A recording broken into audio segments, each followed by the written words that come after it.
This is a perfect size for a beginner to learn flying. I mean, I've flown it in quite windy conditions and it handles really good, I can say. And most importantly,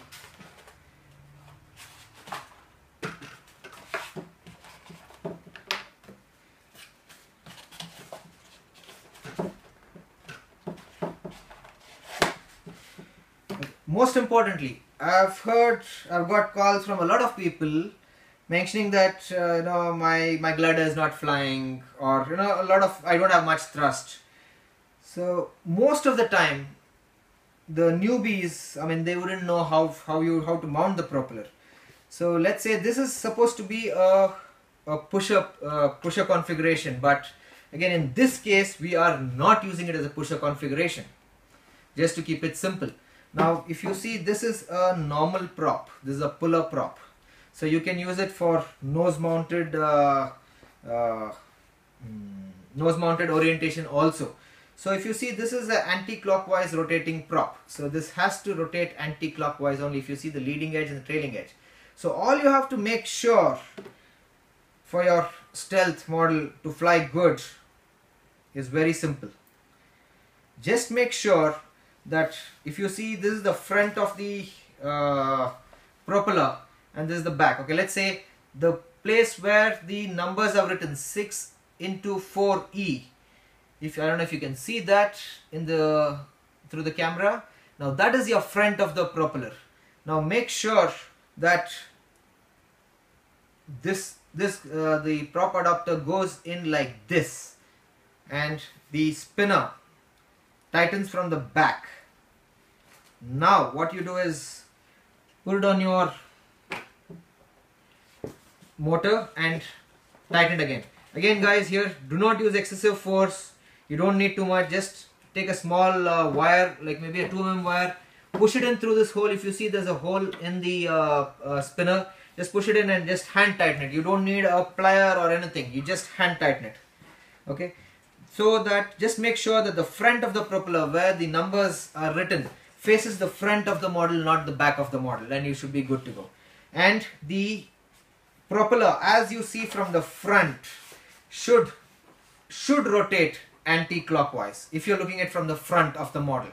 So guys, just make sure that this is rotating anti-clockwise and the front of the propeller is facing the front of the model, and you should be good with it.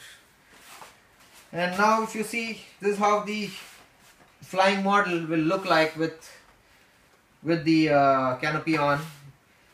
The best thing is this flies with a small battery, which usually most of us have this battery with us. This is flown with a 3 cell, that is 11.1 volts, 2200 milliamperes, and I have used a 20C battery with this, and absolutely more than enough power for any kind of maneuvers what you have. And the battery is really not very hot. Of course it is warm, but it is not very hot, so it is totally flyable with that condition. And just if I can add few tips how to do a better cooling for this model. As you see, there's not much cooling, there's only cooling for the motor. If you see, this is the inlet for the motor, air to go into the motor, and you have air coming out of the motor fins here. So the motor is cool, but if you want to keep your ESC and your battery cool too, so what I would advise you is just open small openings here, very small, like maybe a ½ inch by ½ inch kind of opening here, so you have air entering here, and make a slightly larger opening, maybe 1 inch by 1 inch opening somewhere here, so air enters in from here, and you should also have an exit for the air. Please do not open only the small place here. The air will go inside and will cause a lot of drag here, so you should also have an air outlet if you are opening here. So you can open a little more bigger outlet here, so the air entering from here cools your equipment, your battery and your ESC, and comes out of here. So this is what I felt will basically keep your ESC and your batteries cool. Not even, I don't think it's won't even get warm. So you have, as I said earlier, the servos for the elevator and the rudder is already installed for you.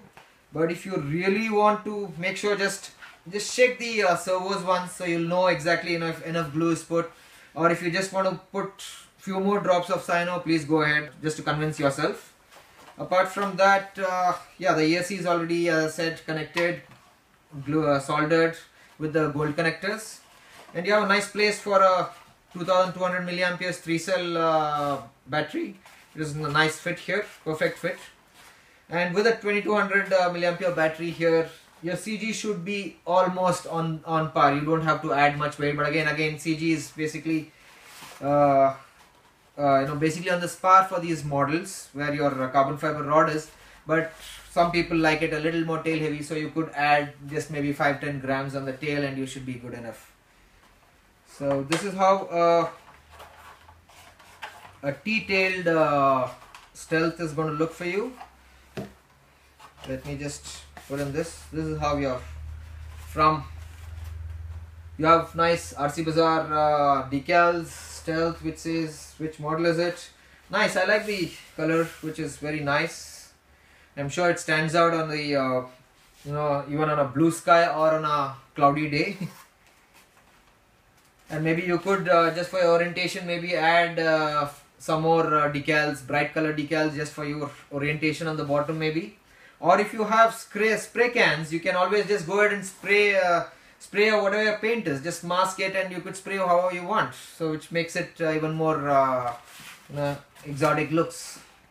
Yeah, so this is what about the T-tail stealth. Now let me show you how a V-tail will look. Here guys, here you have both the configurations of the stealth. Here you have on my left you have the V-tail, and here you have the T-tail. Both, as I said earlier, both flies extremely well. I couldn't find any difference. Please let me know if you do. Apart from that, the models are as I said 1.5 meter wingspan and 930 mm length. So these are the two models, guys.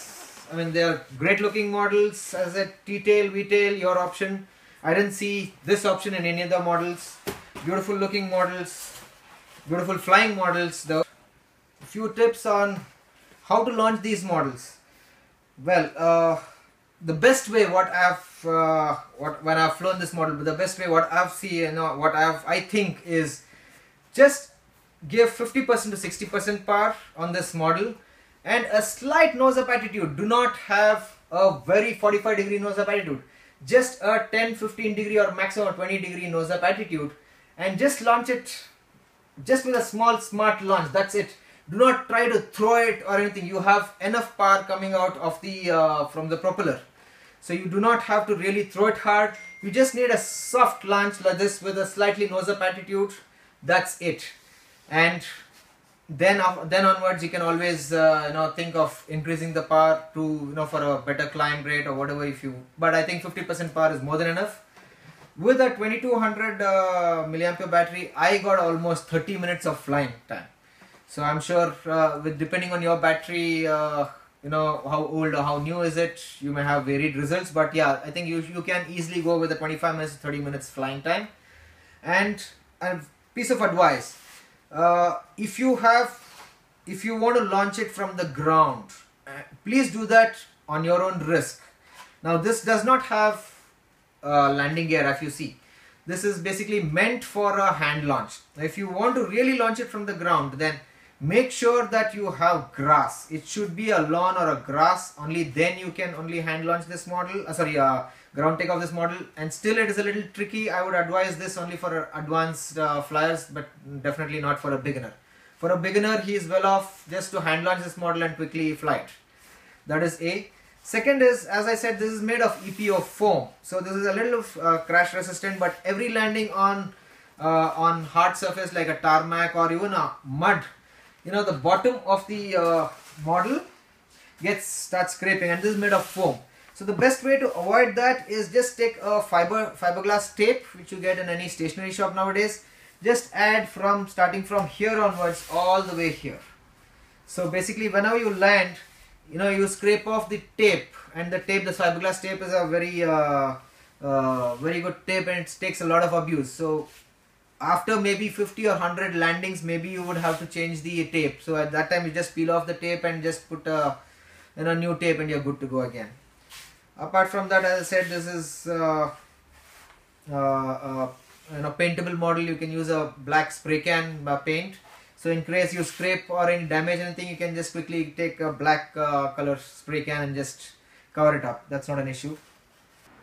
So guys, this is the new stealth model from RC Bazaar, which I just explained you.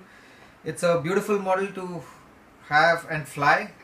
I think a beginner, I very strictly say every beginner to start with one of these foamy planes, foamy gliders. These are very easy to fly and teaches you a lot of stick time. I mean, give it a lot of input, and it gives you a lot of practice and a lot of your learning curves are much faster, you can say, in these things.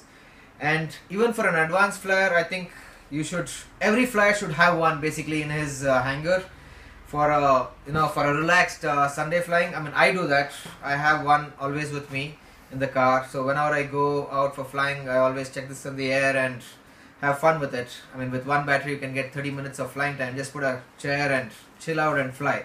I think that's the way a Sunday of fly should be. And so guys, go on the net and order one soon. This is from rcbazaar.com. The model is called Stealth or a Sky Surfer V3, whatever you like, colors. These are available in 3 variants. One variant is the PNP, where the Stealth or the Sky Surfer is available with the motor, ESC and all the 4 servos installed in the model. All you have to do is, as I just showed you, very minimal build. And the second combo what is available is the PNP model, and you also get a 2200 milliamperes 3-cell LiPo battery from Wolfpack. This and the Wolfpack very simple, very easy to use charger. That's the second combo. The third combo, if he's a total beginner, then he would also need a radio. So I would recommend you to go for a 6-channel radio. That's RCB 6i, which is a very good radio to start off with. You will never be disappointed, I'm sure. So these are 3 combos, and yeah, please go to the field and fly high, fly safe basically, and have fun. Thank you.